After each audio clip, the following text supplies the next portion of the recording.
बंधु भगिनी व सभी हिंदू, आज इस सुंदर आयोजन में हमारे साथ में हमारे इस जिला के अध्यक्ष विश्व हिंदू परिषद के श्री पुरुषोत्तम लाल सोनी जी भी उपस्थित हैं।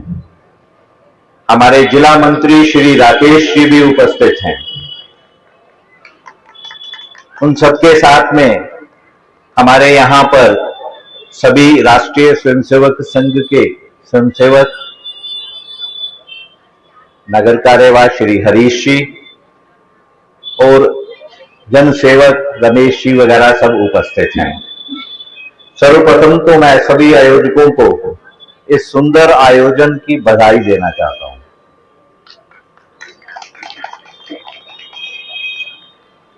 इस बधाई के साथ में एक छोटी सी मैं कमी की तरफ भी ध्यान उनका लाना चाहूंगा। आते हुए मैंने कुछ बैनर्स देखे थे, उस बैनर्स पर कुछ चित्र लगे हुए थे।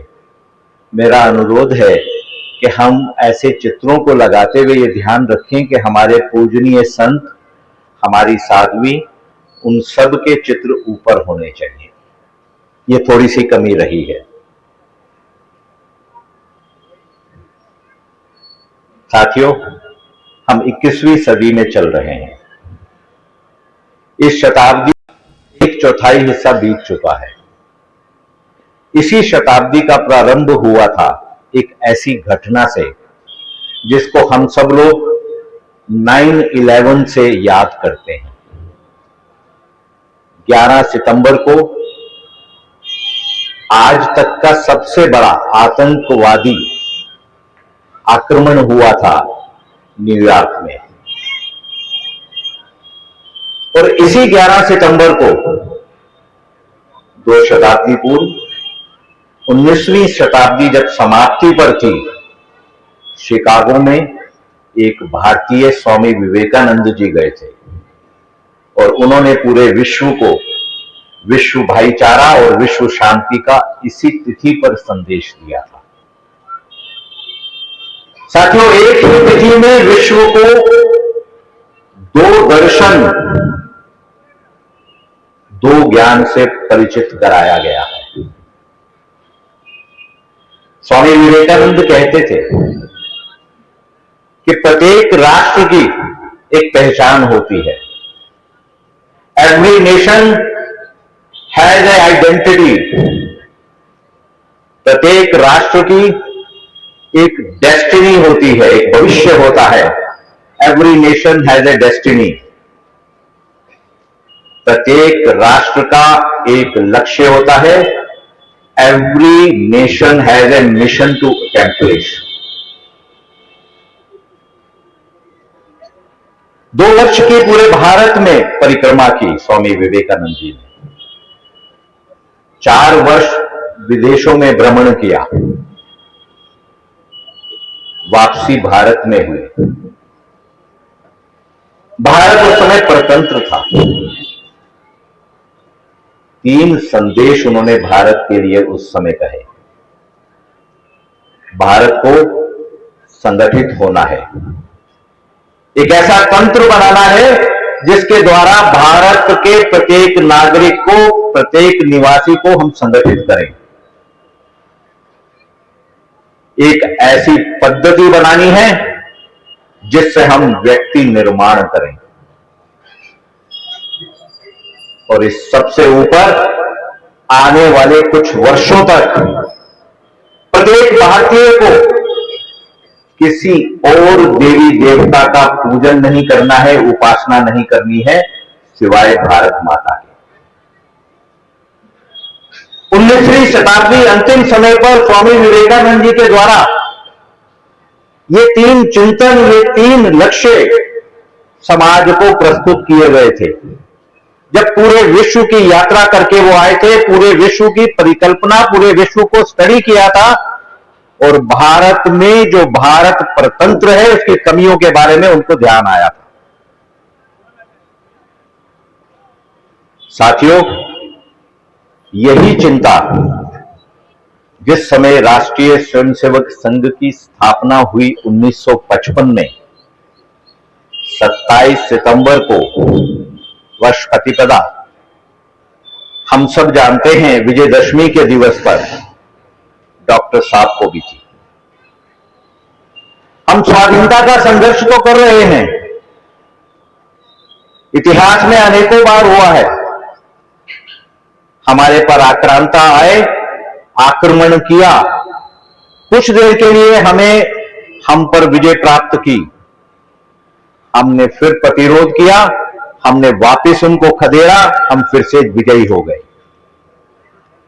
स्वाधीनता आती थी, हम उस पर विजय प्राप्त करते थे, स्वाधीन होते थे, फिर से पराधीन हो जाते थे। हम इस स्वाधीनता से भी विजय प्राप्त कर लेंगे, पर यह समस्या का समाधान नहीं होगा, ये विजय स्थायी नहीं होगी जब तक स्वामी विवेकानंद जी के द्वारा जो हमें 3 मूल सिद्धांत बताए गए हम उन पर कार्य नहीं करेंगे। तो साथियों, संघ की स्थापना 1955 में भारत को एक संगठित, चरित्रवान, समृद्ध राष्ट्र बनाने की उद्देश्य से हुई। ये 100 वर्ष की जो यात्रा है, वो यात्रा व्यक्ति निर्माण के माध्यम से सद्गुण संपन्न, आत्मविश्वास से भरे हुए एक सजग समाज के निर्माण की यात्रा है। इस यात्रा की 3 मुख्य विशेषताएं हैं। यह यात्रा अनवरत है, निरंतर चल रही है, यह यात्रा अखंड है, इस यात्रा का प्रवाह निरंतर है। इन्हीं उद्देश्यों के साथ राष्ट्रीय स्वयंसेवक संघ की स्थापना परम पूजनीय डॉक्टर साहब के द्वारा की गई। हमें सबको संगठित करना है। संगठित करने के लिए एक ऐसी पद्धति बनाई गई जिसको हम शाखा के नाम से जानते हैं। हम सब लोग मिलेंगे और हम छोटी आयु से ही मिलना प्रारंभ करेंगे। बीजारोपण तो छोटी आयु से ही होता है। हम बाल काल में होते हैं, तभी हमको हमारे ज्ञान का प्रथम बीज हमारे में प्रकटित होता है। इसी उद्देश्य से हम शाखा में मिलेंगे और शाखा में ही खेल खेल में हम व्यक्ति निर्माण का कार्य पूर्ण करेंगे। व्यक्ति निर्माण का कार्य पूर्ण करेंगे। उस सब के साथ में हम ये ध्यान रखेंगे कि हमारे आराध्य, हमारे देव भारत माता है।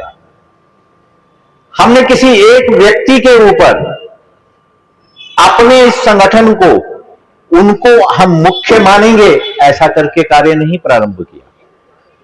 हमारे लिए हमारे आराध्य हमारा भगवा ध्वज होगा, जिनसे हमें प्रेरणा इतिहास में मिलती रही है। इस परिकल्पना के साथ में राष्ट्रीय स्वयंसेवक संघ की स्थापना हुई। इस 100 वर्ष की यात्रा को हम मुख्यतः 4 कालखंड में विभाजित कर सकते हैं। सबसे पहला कालखंड है जिसको हम बीजारोपण का काल कहेंगे, 1955 से 1947 तक का। इस पहली पीढ़ी ने पूरे देश में राष्ट्रीय स्वयंसेवक संघ के विचार को, इसकी कार्य पद्धति को और कार्यकर्ता निर्माण की प्रक्रिया को पहुंचाया। यह समय ऐसा था जब कार्य को पहुंचाना, समाज के अंदर अपने संदेश को पहुंचाना एक बड़ा विकट कार्य था। देश पराधीन था, प्रशासन का सहयोग नहीं था, और जो उस समय का प्रशासन था वो हर समय ऐसी नीतियां बनाकर चल रहा था जिससे कि राष्ट्र और हिंदू समाज विभाजित रहे, उनमें भेदभाव बना रहे। ऐसे समय पर राष्ट्रीय स्वयंसेवक संघ ने अपने इस कार्य को बखूबी प्रारंभ किया। स्वतंत्रता मिल गई 1947 में। 1947 से 1975 तक का काल विस्तार का काल कहा जाएगा। यही समय था जब संघ का समस्त राष्ट्र में राष्ट्रव्यापी विस्तार हुआ। राष्ट्रव्यापी विस्तार के अंदर समाज को ध्यान भी आया कि यह संघ ही है। जो विभाजन जब हुआ तो उस विभाजन के समय पर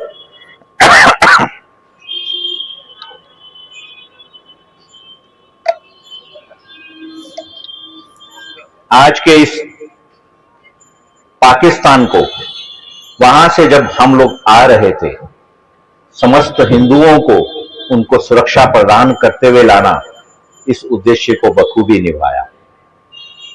पूजनीय गुरु जी का स्पष्ट संदेश था स्वयंसेवकों के लिए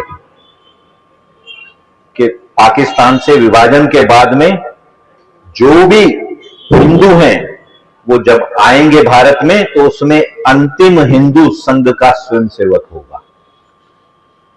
इसी संदेश को ध्यान में रखकर स्वयंसेवकों ने अपनी जान पर खेलकर उस समय सभी हिंदुओं को विभाजन के बाद भारत के इस हिस्से में लाने का कार्य किया। यहां आने के बाद उन सब का यहां पर पुनर्स्थापन हो, इसकी चिंता संघ के स्वयंसेवकों के द्वारा की गई। जिस समय हम जानते हैं कि कश्मीर के अंदर कबायलियों के द्वारा वहां पर हमला किया गया, तो संघ के स्वयंसेवकों ने मीरपुर में और अन्य स्थानों पर उन कबायलियों के साथ लोहा लेते हुए हिंदुओं की सुरक्षा करनी है, उनको बचाना है। और उसके बाद में श्रीनगर में जब आवश्यकता पड़ी भारतीय सेना को, तो एयरपोर्ट पर सुरक्षा प्रदान करने का कार्य भी संघ के स्वयंसेवकों ने अपने हाथ में लेकर पूर्ण किया। इस विस्तार के कार्य के अंदर संघ के प्रचारकों के द्वारा पूरे भारत के अंदर भ्रमण किया गया, प्रवास किया गया।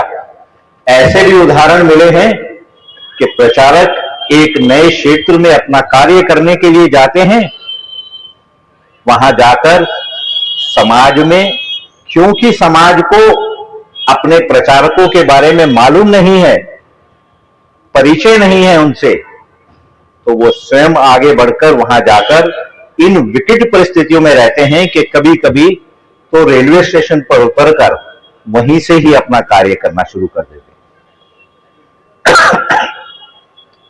ऐसी विकट परिस्थितियों में हमारे प्रचारकों ने संघ के विस्तार का कार्य किया।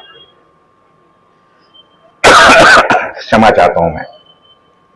यही समय था जब संघ को पहले प्रतिबंध को भी सहना पड़ा। महात्मा गांधी जी का दुखद निधन हुआ और संघ के ऊपर प्रतिबंध लगाया गया, एक झूठा इल्जाम लगाकर।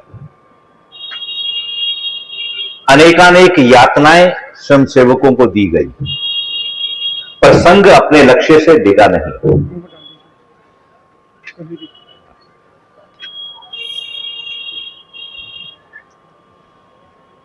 संघ अपने लक्ष्य से डिगा नहीं। जो गलती शासन से हुई है, उस गलती को स्वयं शासन सुधारेगा। वही हुआ। कुछ समय के बाद न्यायालय के द्वारा प्रतिबंध हटा दिया गया। उसके बाद भी पूजनीय गुरु जी ने कहीं पर भी ये नहीं कहा कि ये कार्य जो है गलत कार्य हुआ है। उनका तो ये कहना था कि कभी कभी हमारी जबान जो होती है वो भी दांतों के बीच में आ जाती है और उसे चोट लग जाती है। हम अपने दांत थोड़ा तोड़ देंगे, ये भी तो हमारे ही साथी हैं। गलती हो गई है इनसे, इनकी गलती को हमें माफ कर देना है। इस भाव के साथ राष्ट्रीय स्वयंसेवक संघ ने अपने विस्तार के कार्य को 1975 तक के दूसरे चरण में बढ़ाया। यही समय था जब अनेकानेक संगठन स्वयंसेवकों के द्वारा प्रारंभ किए गए।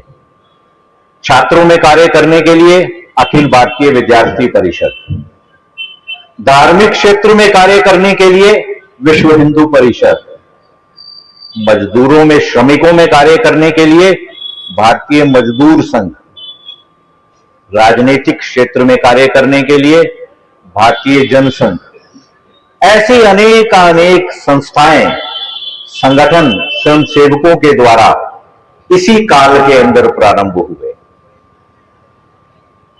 हम सब देख रहे हैं कि इन सब संगठनों ने अपने इस काल के अंदर प्रारंभ करके अब आज उस कार्य की परिणति पूरे समाज के सामने प्रस्तुत कर रहे हैं।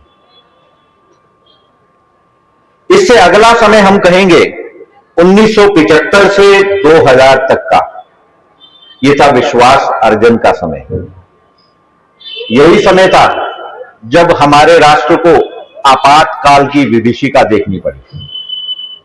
आपातकाल का ऐसे समय था जिस समय सभी नियमों को, संविधान को हम ये कह सकते हैं कि परे रखकर एक निरंकुश शासन भारत के अंदर आ गया था। और इस समय पर स्वयंसेवकों ने स्वयं आगे बढ़कर सभी समाज के घटकों को सहयोग दिया।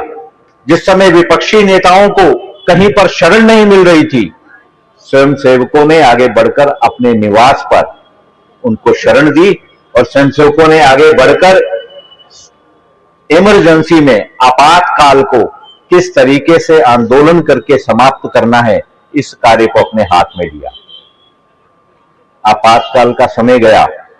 आपातकाल की जो उस समय अत्याचार हुए, उसके बाद में स्वयंसेवकों में फिर यह प्रश्न आया कि देखिए हमारी तरफ से फिर दोबारा से शासन की तरफ से हम पर अत्याचार किया गया।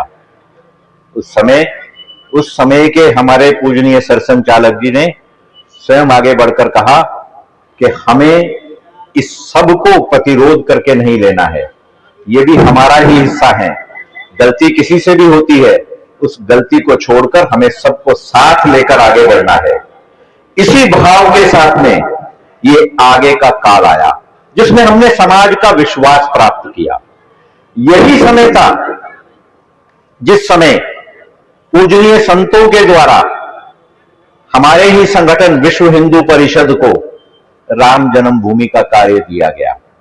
और हम सब जानते हैं कि अभी पिछले दिनों में वो जो कार्य हमें मिला था, उस कार्य को 500 वर्ष के हमारे संघर्ष को विश्व हिंदू परिषद के द्वारा पूर्ण किया गया। ऐसा समय हम सबको देखने को मिला। ये जो समय था, इसी समय के अंदर अनेक परिवर्तन कार्य हम सबके द्वारा किए गए। इससे अगला चरण हम लेके चलेंगे 2000 से आगे का चरण, और ये चरण है जिसको हम कहेंगे समाजमय संघ। अभी तक जो संघ था उसको हम समाज में लेकर चलते थे, पर अब संघ को वापस समाज में जोड़ना है। इस उद्देश्य के साथ ये अगला चरण हमारे सामने है। हमने अपनी ऐतिहासिक घटनाओं के द्वारा समाज को समय समय पर अपनी योजनाओं के बारे में, अपनी कार्य पद्धति के बारे में परिचय कराया। जब कभी भी राष्ट्र पर कोई भी समस्या आती थी, स्वयंसेवक अपनी जान पर खेलकर उस कार्य को पूर्ण करते थे। 1962 में चीन का जब हमला हुआ, ये स्वयंसेवक ही थे जिन्होंने नागरिक कर्तव्यों का पालन करते हुए और जिस समय नागरिक अनुशासन को, नागरिक नियमों को पालन करने के लिए हमारे पास सुरक्षा बलों की कमी पड़ रही थी, उस कार्य को अपने हाथ में लेकर पूर्ण किया था। यही कारण था कि 1963 में उस समय के प्रधानमंत्री पंडित नेहरू ने राष्ट्रीय स्वयंसेवक संघ के स्वयंसेवकों को आमंत्रित किया था कि वो हमारी गणतंत्र दिवस की परेड में भी सहभागी होंगे। ऐसे अनेक उदाहरण समाज के सामने हमने समय समय पर दिए हैं। और यही कारण था कि संघ जो है समाजमय बनने वाले इस काल के अंदर आप सबके सामने प्रस्तुत हुआ है। हमारी जो कार्य पद्धति है और हमारा जो इस कार्य पद्धति का प्रभाव समाज पर है, ये अनुपम है, ये अनूठी है। हम दैनिक शाखा के माध्यम से संस्कारों का प्रचार करते हैं, संस्कार और सामूहिक शक्ति का और उसके आधार पर राष्ट्र पुनर्जागरण का, राष्ट्र निर्माण का कार्य पूर्ण करते हैं। और इस कार्य को पूर्ण करने के लिए राष्ट्रीय स्वयंसेवक संघ आप सभी को आमंत्रित करता है कि आप इस बिल्कुल सिंपल सीधी सी पद्धति से खेल खेल में कैसे हमको राष्ट्र निर्माण करना है, राष्ट्र जागरण करना है, उस कार्य को हम मिलकर करें अपनी पास की शाखा में रोज आकर।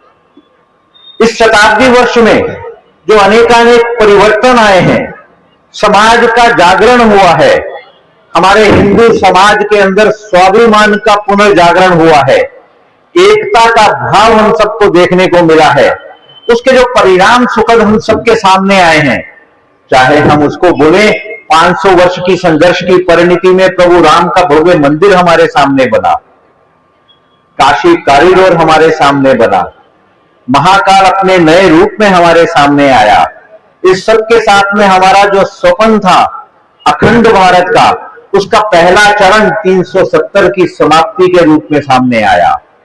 और तो और जिन कार्यों के बारे में हम सोचते थे, वक्फ बोर्ड समाप्त हो गया यहीं पर ही हमारे सामने, ट्रिपल तलाक समाप्त हो गया, और बहुत ही शीघ्र यूनिफॉर्म सिविल कोड भी हम देख रहे हैं कुछ राज्यों में आ चुका है। ऐसे हमारे स्वप्न पूर्ण करने का कार्य संघ के स्वयंसेवकों की इस मेहनत और इस सिंपल सी पद्धति से, इस सरल सी पद्धति से हम सब ने मिलकर पूर्ण किया है। संघ आज अपने शताब्दी वर्ष के अंदर समाज के सामने पंच परिवर्तन लेकर आया है। आइए मिलकर हमको अपने राष्ट्र को पुनः विश्व गुरु बनाना है, हमको अपने वैभव को पुनः प्राप्त करना है, हमको संगठित होना है, हमको एकत्रित होना है। और किसके लिए एकत्रित होना है? सिर्फ अपने वैभव के लिए, अपने कल्याण के लिए नहीं। हमारा मानना है, हमारा सिद्धांत है वसुधैव कुटुंबकम। हमारा जो मानना है सर्वे भवन्तु सुखिना। हम सिर्फ भारत के कल्याण की चिंता नहीं करेंगे, हम पूरे विश्व के कल्याण की चिंता करेंगे। इस कार्य को पूर्ण करने के लिए संघ की तरफ से पंच परिवर्तन इस शताब्दी वर्ष पर हम ऐसा आपसे अनुरोध लेकर आए हैं। पंच परिवर्तन में सबसे पहला परिवर्तन, सबसे पहली आवश्यकता जो समाज की है वो है सामाजिक समरसता। हम सब जानते हैं ऊंच नीच भेदभाव का कोई स्थान नहीं है हमारे समाज में, कभी रहा भी नहीं था। पिछले वर्ष में ही हमने देखा ना, महाकुंभ में हम सब लोग महाकुंभ में गए, 60 करोड़ से ज्यादा विश्व के हिंदू वहां पर आए थे, विश्व का सबसे बड़ा जमावड़ा बना था। जब हम सब महाकुंभ में गए थे, पवित्र त्रिवेणी में स्नान ले रहे थे, लिया था ना हमने, तो हमने कभी देखा कि हमारे साथ में जो स्नान ले रहा है वो किस वर्ण से है, किस जाति से है? कभी देखा हमने? कभी सोचा? और ये कुंभ कब से हो रहा है? अनंत काल से हो रहा है, कोई नहीं जानता है कब से प्रारंभ हुआ। ये दर्शाता है कि हमारे समाज में, हमारे राष्ट्र में ऊंच नीच भेदभाव का कभी भी स्थान नहीं रहा है। अगर ऐसा कुछ होता तो हम देखते ना कि हमारे साथ में हम किसके साथ स्नान ले रहे हैं, देखते ना। ये दर्शाता है कि हमको सामाजिक समरसता की जो कुरीति इस संघर्ष काल में आई, उसको अब हमने समाप्त कर देना है। हम एकत्रित होंगे। हमसे पहले पूजनीय साध्वी जी ने भी यही हम सबको अनुरोध किया है कि हमको एकत्रित होना है। तो पहला कार्य जो हमने पूर्ण करना है वो है सामाजिक समरसता का। ऊंच नीच भेदभाव को हमने समाप्त करना है। हमारा दूसरा संकल्प जो रहेगा वो है परिवार प्रबोधन। अपने परिवारों को आदर्श परिवार हमने बनाना है। अपने परिवार के अंदर हम अपने बच्चों के साथ, समस्त परिवार के साथ दिन में एक बार भोजन जरूर साथ में करेंगे। हम सब जानते हैं ना, हम भोजन जब साथ में करते हैं तो कैसा जुड़ाव आता है। और भोजन साथ में करते हुए जैसा आजकल कुछ हमारी जो घर की मालकिन है स्मार्ट, उन्होंने एक कार्य भी प्रारंभ कर दिया है कि आप जब अंदर जाएंगे भोजन करने के लिए, चाहे डाइनिंग टेबल कहिए या जो भी स्थान है, बाहर एक टोकरी में अपने मोबाइल को भी छोड़ते जाएंगे। ऐसा सुंदर कार्य हमने प्रारंभ करना है। हमारा परिवार साथ में भोजन लेगा, दिन में एक बार भजन साथ में करेगा। हम एक बार इकट्ठे मिलकर मंदिर में जाएंगे, पूजा करेंगे, अपने घर में भजन एक बार करेंगे दिन में साथ में, उसके साथ में भ्रमण साथ में करेंगे। जब मैं भ्रमण कहता हूं तो देखो राम जी की कृपा हो गई है, कितने बड़े बड़े तीर्थ स्थान हमारे सामने आ गए हैं। अयोध्या जी राम नए रूप में आ गया है, काशी जी में कितनी सुंदर व्यवस्थाएं हो गई हैं। तो हम क्यों नहीं भ्रमण अपने परिवार के साथ करेंगे, परिवार प्रबोधन को लाएंगे, अपने बच्चों का सही समय पर विवाह करेंगे, उनको अपने संस्कारों का हम सब लोग ज्ञान पहुंचाएंगे। हमारा जो तीसरा परिवर्तन है वो है हमें स्वदेशी आधारित जीवन पद्धति को अपनाना है। जब मैं स्वदेशी आधारित कहता हूं तो सिर्फ स्वदेशी वस्त्र नहीं है, सिर्फ स्वदेशी वेशभूषा नहीं है, उस सबसे ऊपर प्रत्येक स्व से जुड़ी हुई जो हमारी प्रत्येक जो कार्य है उसको हमने अपनाना है। हमें अपनी स्व की बोली का भी अपनाना है। हम ये ध्यान रखें कि अपने घर में हम अपनी बोली में ही बातचीत करें। अंग्रेजी और हिंदी में बातचीत करना आवश्यक नहीं है। हम पंजाबी हैं तो घर में हम लोग गुरुमुखी पंजाबी बोलेंगे, और हम सिंधी हैं तो घर में सिंधी बोलेंगे। जो जो हमारी बोली है उसका घर में उपयोग करना है। क्यों करना है भाई? क्योंकि हमारी बोली के अंदर सरल भाव में जितने सुंदर संदेश हमारी दादी मां, हमारी नानी मां देती हैं, वो संदेश, वो ज्ञान किसी पीएचडी में नहीं है, किसी यूनिवर्सिटी में नहीं है। मौसम बदला है तो भाई चिराता पी लो, ये कौन सी एमबीबीएस बताता है बताइए? ये ज्ञान हमारी बोली में ही है, ये संदेश हमारी बोली में ही है। इसलिए हमें अपने स्व आधारित जीवन पद्धति को अपनाना है। अपनी प्रत्येक वस्तु से, अपने प्रत्येक ज्ञान से हमने पूरा सम्मान देना है, उसको अपनाना है। हमारा तीसरा जो संकल्प है, जो तीसरा परिवर्तन हम चाहते हैं, वो परिवर्तन है कि हम सब लोगों को पर्यावरण बचाना है। हम सब जानते हैं कि ये वेस्टर्न कंट्री आज बात करने लगे हैं पर्यावरण की, क्योंकि उन पर समस्याएं आ गई हैं।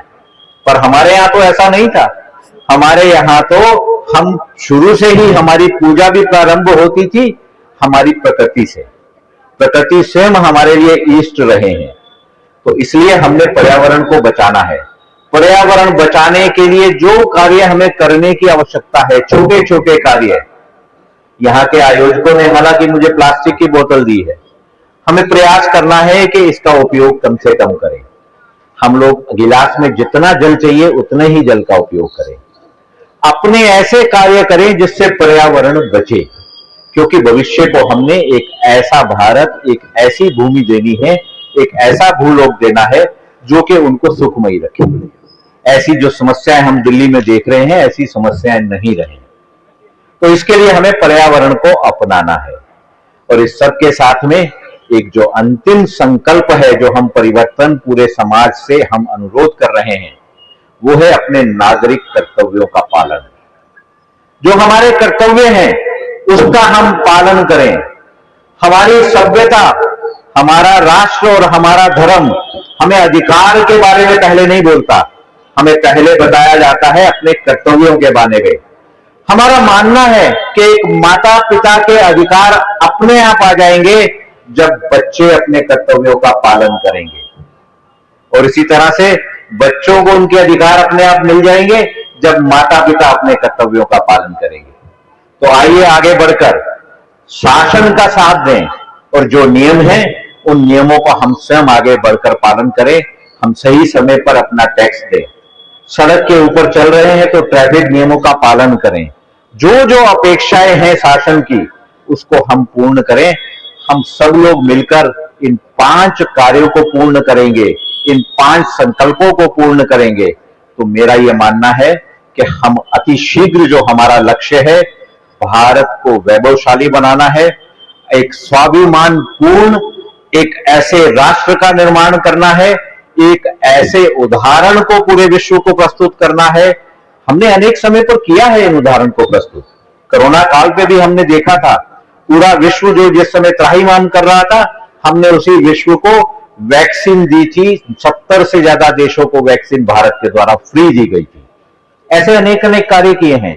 तो हम सब लोग इन 5 संकल्पों को पूर्ण करेंगे और उसके साथ में वैभवशाली पुनः हम विश्व गुरु राष्ट्र को बनाएंगे और उसके साथ में पूरे विश्व का कल्याण हो, अपने इस लक्ष्य को पूर्ण करेंगे। ऐसा ही अनुरोध मैं आज के इस दिवस पर आप सबसे करता हूं। आप सबका बहुत बहुत बहुत धन्यवाद कि आपने मुझे अपने साथ सहभागी बनाया। धन्यवाद। जय श्री राम।